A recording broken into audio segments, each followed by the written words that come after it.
తెలంగాణలో భూముల మార్కెట్ విలువల పెంపుకు రంగం సిద్ధమైంది. రాష్ట్రంలో ప్రాంతాన్ని బట్టి 100% నుంచి 400% మేర స్థిరాస్తుల మార్కెట్ విలువలను పెంచేందుకు కసరత్తు చేస్తోంది కాంగ్రెస్ ప్రభుత్వం.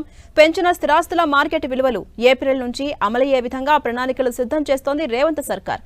రాష్ట్రంలో బహిరంగ మార్కెట్, రిజిస్ట్రేషన్ మార్కెట్కు విలువగల భారీ వ్యత్యాసం ఉండడంతో భూములు, ఆస్తుల విలువలను సవరించాలని తెలంగాణ ప్రభుత్వం నిర్ణయం తీసుకుంది. ఇందుకోసం 9 నెలలుగా రేవంత్ ప్రభుత్వం భూముల మార్కెట్ విలువ పెంపుపై అధ్యయనం చేస్తోంది. ఇప్పటికే అధికారులు కూడా పలు సవరణ ప్రతిపాదనలు రెడీ చేశారు.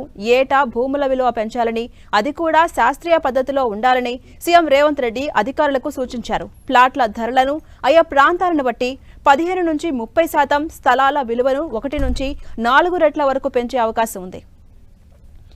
వ్యవసాయ భూములు, స్థలాల విషయంలో ప్రస్తుతం ఉన్న విలువలను సవరించి ప్రాంతాన్ని బట్టి 100 నుంచి 400% పైన పెంచాలనే ఆలోచనలో సర్కారు ఉన్నట్టుగా తెలుస్తోంది. ప్రస్తుతం తెలంగాణలో ఎకరం భూమి రిజిస్ట్రేషన్ విలువ ప్రకారం కనిష్టంగా 75,000గా ఉంది. దీంతో ఇప్పుడు ఎకరం భూమి రిజిస్ట్రేషన్ విలువను కనిష్టంగా 2 లక్షల వరకు సవరించే అవకాశం ఉంది. జాతీయ రహదారులు, ఇతర కమర్షియల్ ప్రాంతాల్లో భూముల మార్కెట్ విలువలను 100 నుంచి 400% మేర పెంచబోతున్నట్టుగా తెలుస్తోంది. ప్రస్తుతం అపార్ట్మెంట్లో చదరపు అడుగు ప్లాట్ ధర రిజిస్ట్రేషన్ శాఖ లెక్కల ప్రకారం నగరాల్లో సగటున 3,200 రూపాయలుగా ఉంది. దీన్ని 60% మించకుండా పెంచాలని సర్కార్ భావిస్తోంది.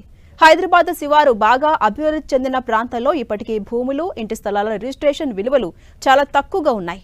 మోకిలాలో చదరపు గజం 2,300 ఉండగా మహేశ్వరంలో గజం 2,100 మాత్రమే ఉంది. అందుకే ఇలాంటి ప్రాంతాల్లో స్థిరాస్తులు రిజిస్ట్రేషన్ విలువలను భారీగా పెంచే అవకాశం లేకపోలేదు. రాష్ట్రంలో సవరిస్తున్న స్థిరాస్తుల రిజిస్ట్రేషన్ విలువలు ఏప్రిల్ 1 నుంచి అమల్లోకి వచ్చే విధంగా ప్రణాళికలు సిద్ధం చేస్తున్నారు అధికారులు. ప్రస్తుతం స్టాంపులు, రిజిస్ట్రేషన్ శాఖ ద్వారా సుమారు 15,000 కోట్ల రూపాయల ఆదాయం వస్తుందని అంచనా వేస్తోంది రేవంత్ సర్కార్.